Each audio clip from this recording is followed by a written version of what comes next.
Welcome back to MSME Talk podcast for micro, small, medium enterprise businesses and startups.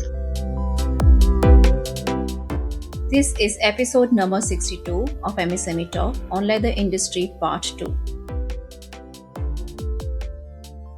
For better experience, I would suggest you to switch to 1.25x speed and also don't miss to subscribe at the rate MSME Talk on YouTube, Apple and Spotify. Hello MSME Talk listeners, I am Swapnil, your today's host, in-house economist and researcher at MSME Talk. This is the second part of India's leather and footwear industry. In the first part, we talked about the basics of this industry, some facts and figures, production process and trends, key clusters and associations, and the story of Kanpur's decline. Our discussion today will cover topics such as bank credit, foreign investments, export patterns, government policies, rise of Tamil Nadu, environmental issues, vegan leather, and the challenges, threats, and future prospects of leather and footwear industry in India. Let's start with the credit scene. The 90s began on a high note. India's leather sector saw strong double-digit credit growth. Liberalization had opened new doors and the country was emerging as a leather powerhouse. But after the Asian financial crisis, things changed. Credit growth fell sharply, dropping to just 5% year on year. Regulatory tightening and risk aversion slowed the momentum. The good news came between 2006 and 2013. Credit growth bounced back to about 12% annually. This period saw booming exports, the integrated development of leather sector scheme, and a rise in foreign demand. However, after 2014, growth slowed again. By the late 2010s, it had dipped below 7%, and between 2019 and 2022, it nearly flatlined at just 2%. Why? As discussed in the previous episode, demonetization and rollout of GST disrupted production and working capital cycles. That also impacted the credit scene. New environmental and quality standards raised compliance costs, and global challenges from trade barriers to the pandemic made both banks and small businesses cautious. But there's hope again. In the last 2 years, credit growth has recovered. Foreign investments are rising too. Export orders are also rising, and MSMEs are finding better access to funds. Recently, the government has made a lot of free trade agreements or FTAs that seem to be helping the leather and footwear industry. The recent FTA between India and the UK signed in May 2025 is one such example. It reduces tariffs, improves market access, and encourages collaboration in manufacturing, design, and technology. For India's footwear industry, this means more competitive pricing and higher export volumes. At the same time, policies like 100% FDI in footwear sector along with creation of footwear complexes and component parks are attracting global players and improving cost efficiency. Interestingly, even though India had allowed full FDI in leather since 2002, actual investments remained modest, just $347 million until FY25. But the trend is changing fast. Over the last 3 years, India received $124 million, more than total of the previous 8 years combined. Global brands and Taiwanese manufacturers are now setting up bases in Tamil Nadu and other states. Over the last few years, major international brands like Nike, Adidas, and Crocs have chosen Tamil Nadu as their production base. And interestingly, they have done this through partnerships with Taiwanese contract manufacturers, companies like Feng Te, Shu Town, Pao Chen, and Hong Fu. So, how did this happen? It started with an outreach program in 2018. Tamil Nadu's government directly engaged with the Taiwan Footwear Manufacturers Association. They sent delegations, built relationships, and even stationed an investment officer in Taipei. Then, in 2022, the state launched a footwear and leather products policy, offering capital, land, and payroll subsidies tailored to each investor. We will discuss the policy in a while. Fengte, Nike's key manufacturer, now employs 37,000 workers in Bargur and Tindivanam. producing 25 million pairs per year. JR1 Kothari Footwear, in partnership with Shoe Town, set up a 1700 crore Crocs facility in Perambalur, employing mostly women and aiming for 15,000 jobs. Adidas is also setting up 5,000 crore rupees plant near Karur, expected to create more than 50,000 jobs. This growth isn't limited to big cities. The focus is also on rural districts, creating high volume, low skill employments, especially for women. Training programs have already improved efficiency, cutting production wastage from 80% to under 10%. This is remarkable. Tamil Nadu's success shows what can be achieved when the government and private players work together. Now, let's turn to consumption. What's happening in the domestic market? Although we have seen some depressing numbers, one thing has stood out. India's per capita footwear use has grown from 1.7 pairs in 2016 to 2.3 pairs in 2021. But it's not the leather footwear. The real growth lies in sports and athleisure category. Rising health awareness, fitness culture, and younger style conscious consumers are driving strong demand for performance and lifestyle shoes. The branded sports and athleisure market is expected to grow at a rate of 13% per year over the next 2 decades. Tier 2 and 3 cities are also becoming big consumers thanks to rising incomes and online retail access. Casual footwear dominates the market, making up to two-thirds of all sales. Men's footwear accounts for 58%, women's for 32%, and children's for 10%. Now, let's move on to exports. India remains a key player, the second largest exporter of leather garments, third in saddlery and harnesses, and fourth in leather goods globally. But here's the challenge. Out of 2.2 billion pairs of shoes India produces each year, only 5% are exported.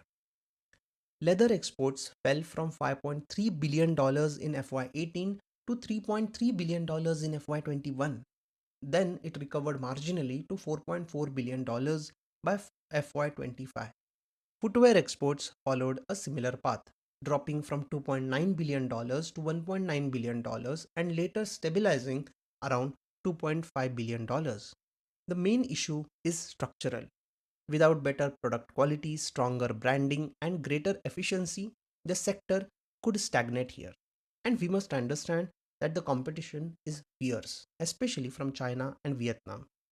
For perspective, factories in Agra produce about 10,000 pairs a day, and it is considered normal in India, while those in China produce 10 times that amount. Add to that high compliance costs, taxation issues, and technical gaps, and it is clear that India's leather industry needs innovation and scale to reclaim its edge. The government understands these challenges and has been trying to uplift the sector for some time with some policies. We will discuss one major central government initiative and then look at how state governments, especially Tamil Nadu, Bihar, and Uttar Pradesh, are trying to attract more businesses. I will not go in depth as it might get boring. I will explain the policies in simple, easy to understand words. Since you can see all the details on your screen, feel free to pause and write down anything that interests you. First, the central government policy.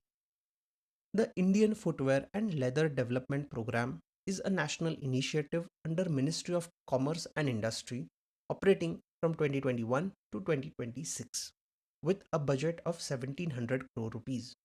It expands on the previous program focused on modernization and infrastructure upgrades. The scheme focuses on five big areas. First, sustainability by helping factories use cleaner technologies and set up systems to treat wastewater. Second, modernization by giving financial help to update machines and increasing production capacity, especially for MSMEs. Third, infrastructure with large integrated clusters and plug and play manufacturing facilities. Fourth, brand promotion by helping Indian brands gain international visibility. And fifth, design and innovation through the creation of design studios and testing facilities. There's also talk of production linked incentives or PLI scheme worth 2,600 crore rupees, which, if approved, could further encourage domestic manufacturing and reduce dependence on imports. Second scheme, Tamil Nadu. When it comes to state level policies, Tamil Nadu has truly become the model for the rest of the country. Its footwear and leather products policy 2022 aims to attract 20,000 crore rupees in investments and create around 2 lakh jobs. The key feature here is flexibility. Investors can choose between turnover based subsidy or a fixed capital subsidy depending on their business model.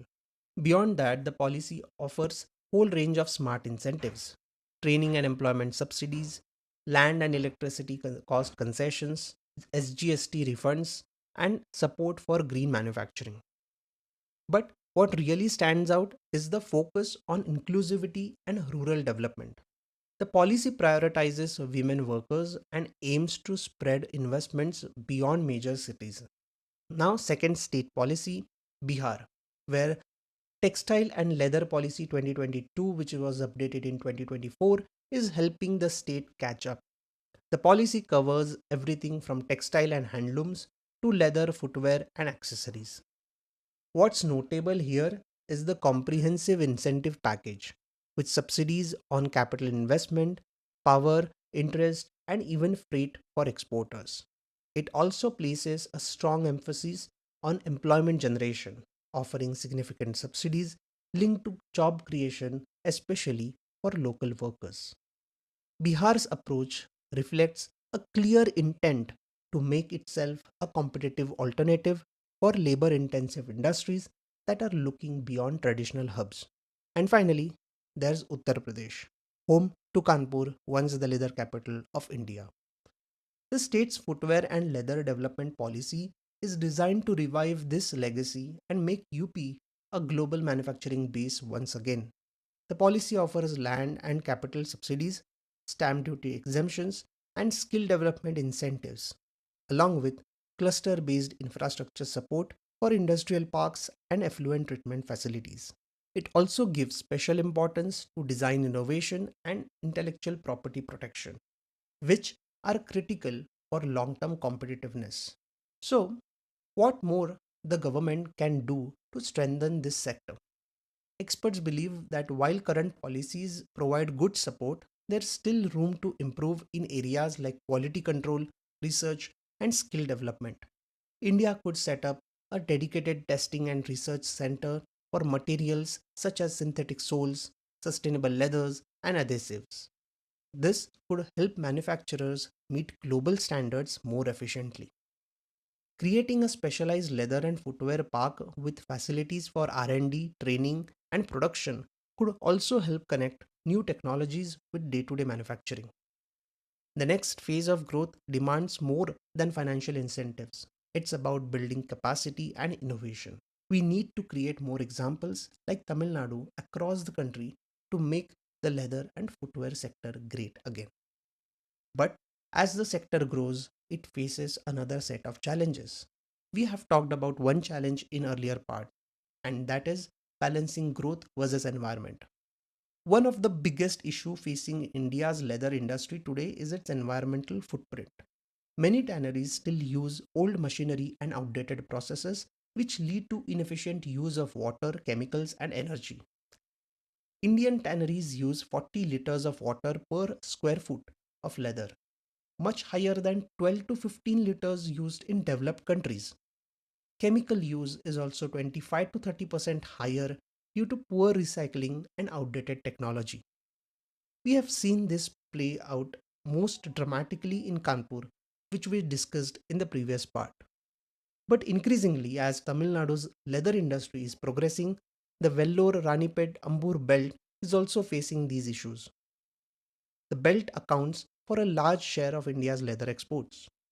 In Tamil Nadu alone, the tanneries discharge around 20 million liters of effluent every day. The salinity has increased, which has damaged farmland and dragged crop yields down. Not just that, locals have also reported serious health issues. Even though the state has 13 common effluent treatment plants, many operate below capacity or are poorly maintained. In early 2025, the Supreme Court took a strong stand, holding tanneries accountable for the irreversible damage caused to rivers, groundwater, and farmland. The court ordered compensation for affected families, recovery of cleanup costs under polluter pays principle, and strict oversight of treatment plants. The message was clear. The industry must clean up its act, literally. Behind the success story of Tamil Nadu lies this horrifying damage to the environment. It is high time we start looking beyond just numbers, beyond revenue charts and export statistics, and start counting what really matters. How much wastewater we release, how much salt we leave behind in our rivers and farmlands, and how much damage our progress might be causing to the very ecosystem we depend on. Because in the long run, economic growth means little if it isn't environmentally sustainable. And also, it is not rocket science to make these changes on the ground. The tech exists and industries worldwide have done that. So, it is our time to take that first step seriously. One of the ways to do it is going vegan.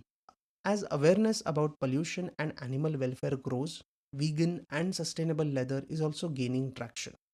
India's vegan leather market was valued at 31,000 crore rupees in 2024 and it is projected to grow steadily over the next decade.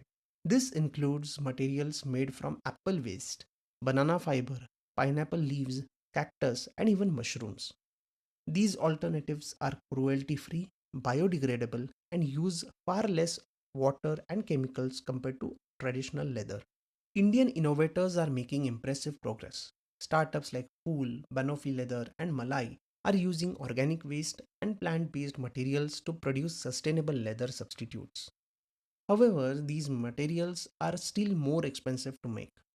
Manufacturing processes are complex, and without government incentives, local producers struggle to compete with traditional leather prices. But the future of fashion is shifting towards sustainability, and India is beginning to play a meaningful role in that change. Many MSMEs are entering this new industry, which is a welcome sign. Now, lastly, let us talk about some challenges in the industry. We might have talked about a few though.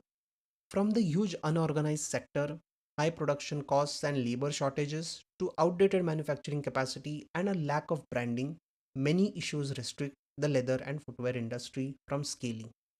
Some of these issues are present across many industries, including textiles and toys, the ones we had discussed in previous episodes. If you haven't checked those episodes, I would request you to please go and listen or watch those episodes. Because of the large unorganized sector, the tanneries are in poor hygiene.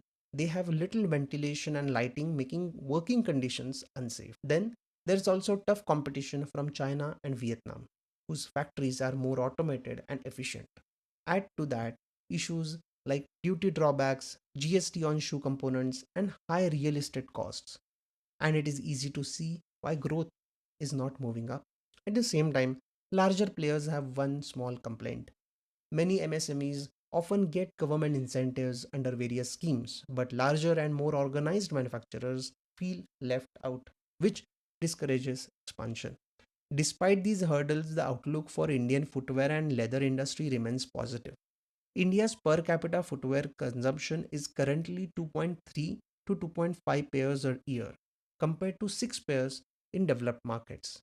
Even if India reaches half that level by 2030, demand could rise to around 5 billion pairs annually. With the current production capacity at only 2.8 billion pairs, there is enormous room to grow.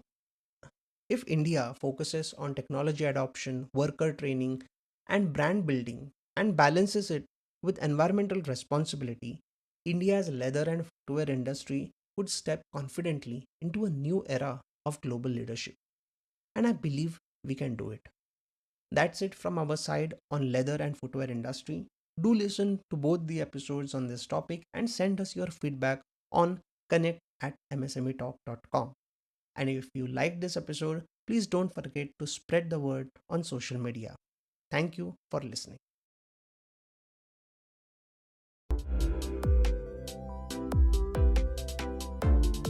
Dear listeners, Since last 3 years you have been listening to MSME Talk audio podcast on Apple, Spotify, Amazon, etc. Now it is available in video format on YouTube as well.